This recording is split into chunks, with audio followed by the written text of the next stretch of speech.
Going on, folks? Hope you're doing well. If you've been following this series I've been doing on Dangote versus Nigeria, this is the part three. I encourage you to watch the part one and part two, because in part one we talked about Dangote's case and some of the things that are pertinent to his arguments. In part two, we talked about Nigeria's presentation, Nigeria's arguments, and why there's hesitation in terms of making sure Dangote refinery, it's a thing, it's realized in the country. So there's just this back and forth between Dangote and Nigeria. In this segment, I'm going to talk about what the future is going to be like. One, if Nigeria wins, and two, if Dangote wins, then the implications of that for Africa as a whole and for Nigeria as well. So I'm going to jump right into it. Now, if the court agrees with Dangote, there are three things that are important, or some certain factors that will come into play. One is that import licenses could become much more limited in Nigeria. That's one. What are the advantages of this if it's the case? One is that protection of local industries is going to be realized. Now, the local gas and petroleum industry, which is the refinery, is going to be protected, which is great. But this is going to set a precedent as well for other industries and other local industries to be protected in Nigeria, especially when they're starting off. And this is something that a lot of huge economies did. So I don't know why Nigeria is so hesitant to allow this to happen. Two, safety and quality control. The safety of things coming into the country and controlling the quality is important. Again, this is going to set a precedent for a lot of things that comes into Nigeria to make sure that it's of quality and that it's controlled as it's supposed to be. Now, when it comes to the oil and gas sector, we all know that it has been marred with various, whether it's environmental hazard, human rights things, with oil everywhere in the in Port Harcourt, in the River State, Nigeria, all those things that's been happening. This can help set an end and begin to clarify those things. Another thing which is also very important, especially for Nigerians, is currency stabilization. If Dangote is to win, the currency of Nigeria is going to see some form of stabilization because the price of oil controls currency. You know that Nigerian currency fluctuates all the time. The naira to the dollar is crazy. This is going to help with its stabilization. Another thing to look at if Dangote wins is that domestic refining could become the primary source of fuel in Nigeria, which is great. Now, what are the advantages of this? One is that Nigeria is going to become more energy independent and secure. Now people talk about the energy security of Nigeria, but I'm of the saying that the Nigerian energy sector is not secured. It hasn't been but this is the chance for it to be secured, right? And if Dangote wins, that is something that Nigerians should look forward to. Price stabilization of gas is another thing, of petrol is another thing. The fuel scarcity and fluctuation of prices has been a pest in the Nigerian society when it comes to fuel.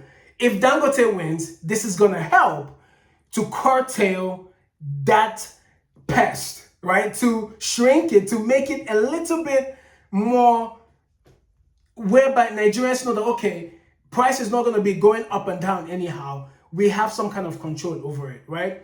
That's another thing. But one of the things that I'm mostly excited about, which is one of the reasons why I'm making this series and highlighting this whole thing, is job creation in Nigeria. Now, Nigerian youths, everyone is always talking about, oh, we don't have jobs, we don't have this. But it's funny how a lot of Nigerian youths don't support the thing that will give them job. Let's stop supporting degeneracy. Let's start supporting things that will actually help the economy. And that is this. Dangote refineries is going to bring jobs, high-skilled jobs, low-skilled jobs for the Nigerian populace. It's just going to happen. And now the naysayers might say that, well, if this comes to pass, Dangote is probably going to begin to hire, people outside to come in and get all the good jobs and all that stuff. That is true. But the Nigerian government can make that not be true. And how can they do this? Let me show you how. Nigeria can make a deal with Dangote industry and say, hey, if we allow this to go through, this is what is going to happen when it comes to employment. A certain segment of this refinery has to be employed by only Nigerians. Whether it's the administrative support, the operational support, the engineers, whatever, Nigeria can say only Nigerian citizens are going to be employed in this sector. And boom, job creation comes. This is why it's important for Nigerians to support this. Another is supply reliability. I know Nigeria's argument is that what if something happens to Dangote refineries and then gas is not going to be supplied to Nigeria? Well, that can be true. Another thing also can be true is that what if Dangote refinery never shuts down? It's great, it's properly maintained, then you can reap the benefits of everything. There can be supply reliability all the time, hence no shortage of gas, no price fluctuation, etc., etc., etc. So these are the advantages that Nigeria or the economy it can gain if Dangote wins. Another thing also is that if Dangote wins, now this might not be pertinent or this might not affect Nigerians as a whole, but it's gonna, be something advantageous to Dangote, is that his market share would increase significantly, which might bring about monopoly or stuff. I mean, it might not, but that's something to be careful about. But his price share of the market is definitely going to increase, and which is not bad. I mean, we have to give and take. You can't just have it all. There has to be a give and take. Another is that Nigeria could reduce its dependence on imported petroleum products, because fuel is not the only product that is going to be made. There are other petroleum products that Nigeria still imports. With the refinery, that's going to stop. What does that do? More money in the economy, more jobs, price stabilization, and so many different things that Nigerians can gain if Dangote wins. All right? Now, let's look at, for example, let's look at if Nigeria or the government of Nigeria wins. We know that if Dangote wins, it's a step towards true energy independence for Nigeria. Now, if the government wins, let's look at some of the things that might prevail. One is that fuel imports will likely continue alongside local production, which is the status quo. Now, as I look at some of the reasons or some of the things that might occur if Nigeria wins, it's going to behoove you to kind of listen and understand, because everything there is the status quo, which, if you pay attention well, you know that a lot of people in the government love the status quo. They don't want things to change.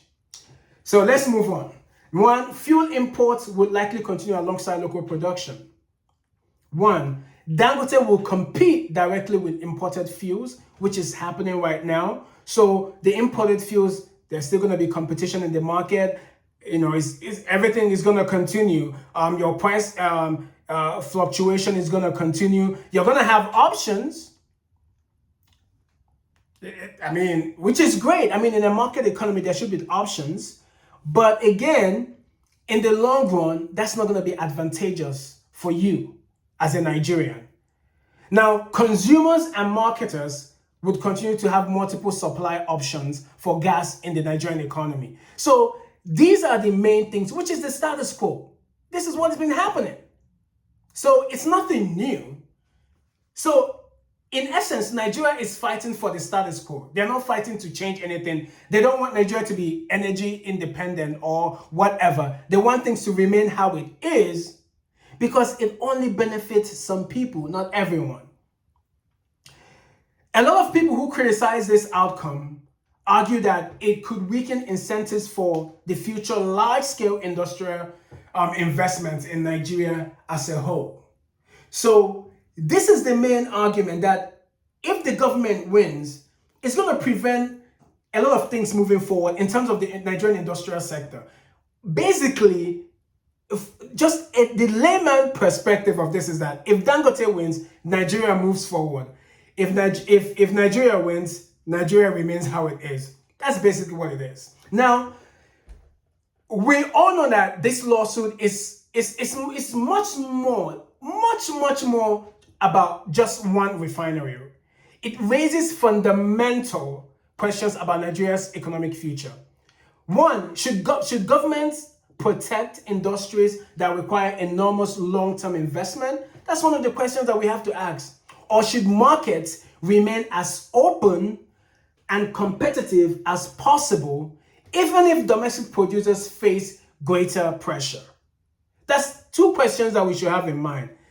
The answers to these questions, even from my perspective, won't just affect Dangote, right? It could influence not just Nigeria, but Africa, other African countries, and who are thinking about industrialization, energy security, and economic development for years to come. Africans talk about economic development, this, but when it's in your face, you're running away from it. Whether you support Dangote's position on this, or you believe that competition should remain the status quo, unrestricted, one thing is clear, very clear. This case will be remembered. Like I mentioned earlier, this is a very huge case and should be getting a lot of media buzz. Because this case is going to be remembered as a defining moment in Nigeria's downstream petroleum sector. It's a remarkable thing, right? So it's important that we pay attention to this and we see what the outcome is going to be. We push things that we believe and we try and make sure that Nigeria sees light in another way and not just remain how it is, especially when it comes to gas and petroleum, because this is huge for Nigeria. Come on, it's a huge thing. So what do you guys think? I really want to know, what do you think? Guys, what do you think? Is Dangote protecting a strategic national investment? Or is this lawsuit an attempt? And this is what a lot of people think, is an attempt to reduce competition. This is what a lot of people think, right? But like I mentioned, competition can be restricted. A lot of people did it. It's not a sin. It's cool, right? Share your perspective. I want you to share your perspective in the comments below. Let me know what you think. But keep the discussion respectful as always, and focus on the issue at hand. And again, guys, man, this is Food Chess. If you enjoy this series, and I want to do more series, if you enjoy this series, you like what I'm talking about, encourage me, guys. Give me that like, give me that subscribe, engage with me, comments, everything much appreciated, guys. Take care now. Peace.